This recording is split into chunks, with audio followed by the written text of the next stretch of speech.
कांग्रेस में आशा तो मध्य प्रदेश में इस समय पंचायत चुनाव चल रहे हैं और पंचायत चुनाव चल भी रहे हैं या नहीं चल रहे हैं, इसको लेकर ही बड़ा उहापोह है। जो लोग कम से कम चुनाव लड़ने की स्थिति में या लोकतंत्र में भाग ले रहे थे, इससे पहले कसमकस और उहापोह की स्थिति उन्होंने कभी नहीं देखी।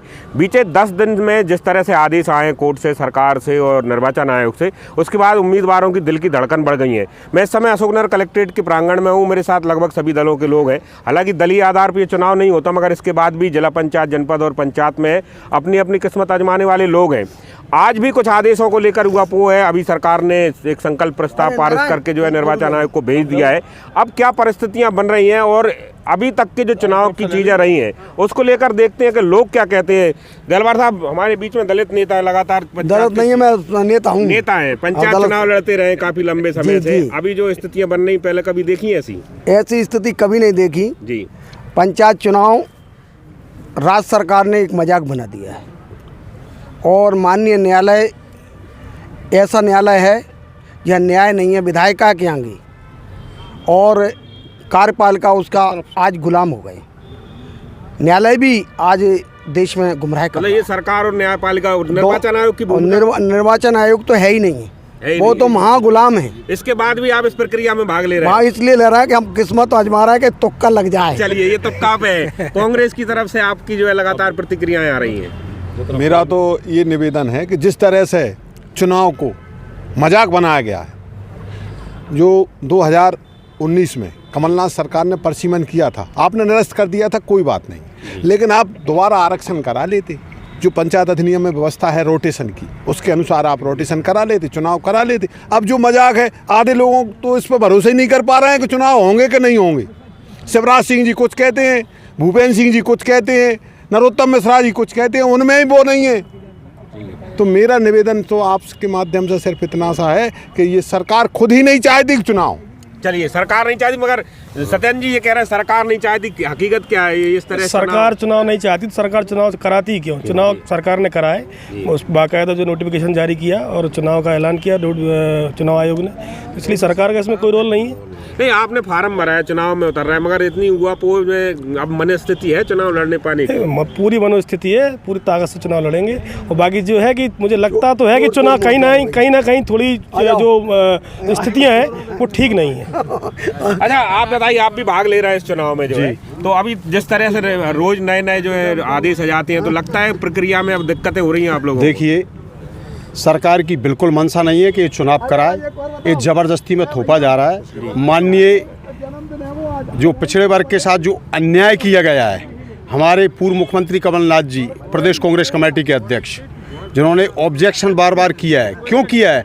रोटेशन प्रक्रिया के तहत चुनाव नहीं कराए जा रहे हैं, इसलिए भाजपा सरकार की बिल्कुल मंशा नहीं है कि वो चुनाव करवाए। ये उसने एक मदारी जैसा खेल बना रखा है और लोगों को गुमराह किया जा रहा है।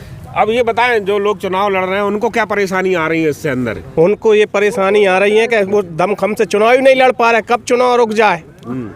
अभी उम्मीद है कि चुनाव लड़ रहे हैं, माहौल तुम देख रहे हो, चुनावी माहौल ही नहीं लग रहा कि चुनाव होगा। या गिने चुने लोग आ रहे हैं चुनाव लड़ने के लिए, कोई कह रहा है मैं चुनाव लड़ूं या ना लड़ूं। अच्छा, और ओबीसी का आरक्षण नहीं हुआ, ये मजाक बना रखा है चुनाव आयोग ने कि 4 सीटों पे चुनाव हो रहा, 6 सीटों पे चुनाव नहीं हो रहा। सत्यन जी, आप ये बताओ, अब जिस तरह से अलग अलग है, परिसीमन का एक मामला है, रोटेशन का एक मामला है, इसके अलावा भी एक और जो है मामला आ गया आरक्षण का, तो इन सब चीज़ों को लेकर लगता है कि जो हो रही है वो सब चीज़ें सही हो रही हैं? नहीं, कुछ चीज़ें सही नहीं हो रही हैं, स्पष्ट बोल दूं आपको जी।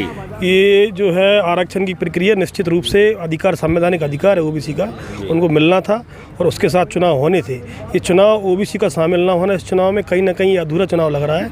और मैं आपने तो बाकायदा इसकी जो है मांग भी की थी और उनकी जो है समर्थन भी किया था कि ओबीसी के लोग संघर्ष करें और अपने अधिकार के लिए आगे आए। जहाँ का कांग्रेस और बीजेपी का एक षड्यंत्र है कि वो ओबीसी को आरक्षण मिले ही ना।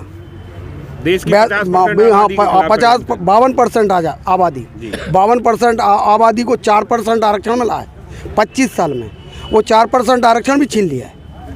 और ये बताओ, इस सब के बाद भी आप लोग ऐसा क्यों नहीं कर पा रहे निचले स्तर से कि विरोध दर्ज कराएं और इस चुनाव को लेकर जो है कुछ ठोस राय? बैकवर्ड नकली ठाकुर हैं, उनके अंदर दिमाग नहीं। नोट करिए मेरी बातें, यदि जिस दिन वो जाग जाएंगे तो देश में आज़ादी मिलेगी। कांसीराम ने 1989 में ऑर्डिनेंस आया देश में, 94 में अध्यादेश लाकर सरकार कानून पास किया। 30 साल से जो बैकवर्ड के लिए आरक्षण मिल रहा था वो 27% मिल रहा था, मध्य प्रदेश में 40% मिला।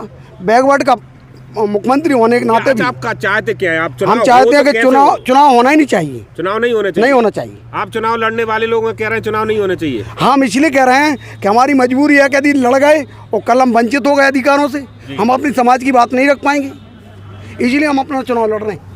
आप भी चुनाव में भाग ले रहे हैं क्या? नहीं। अच्छा, आप चुनाव प्रक्रिया को देख रहे हैं? पहले हमारे सहयोगी आप चुनाव पहले वोट डालते तो अभी जो हो रहा है तो नेता आपसे अब अच्छे से संपर्क कर पा रहे हैं कि ऐसे ऊपर चल रहा है अभी सिस्टम? नहीं, नेता सब लोग संपर्क में चल रहे हैं, मगर वो तो अभी तय ही नहीं है कि लड़ पा रहे हैं कि नहीं लड़ पाएंगे। चल रहा है इनका जो निश्चित हो जाए, जनता वोट देने के लिए तैयार।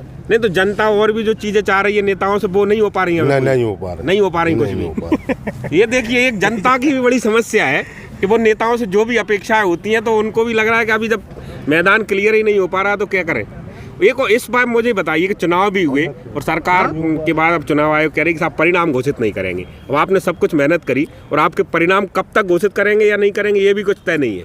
मैंने आपसे कहा ना कि कुछ ठीक नहीं हो रहा है जी, सब कुछ। ये बड़े नेता हैं जो दिल्ली से बोल रहे हैं कि ये भाजपा का नुकसान ना हो जाए। भाई साहब मैं बोल दूं थोड़ा सा, आप भाई साहब बोलो भाई, इस देश में सत्य बोलो। बोल नहीं पाया, मैं माननीय सत्य बोलिए। इस देश में बैकवर्ड का कोई स्थान नहीं चाहता।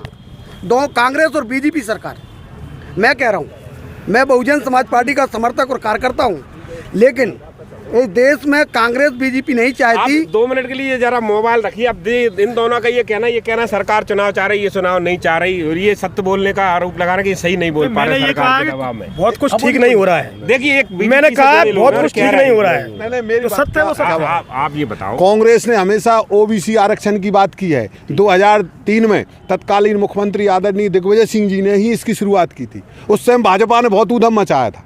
भारतीय जनता पार्टी नहीं चाहती कि ओबीसी को आरक्षण मिले।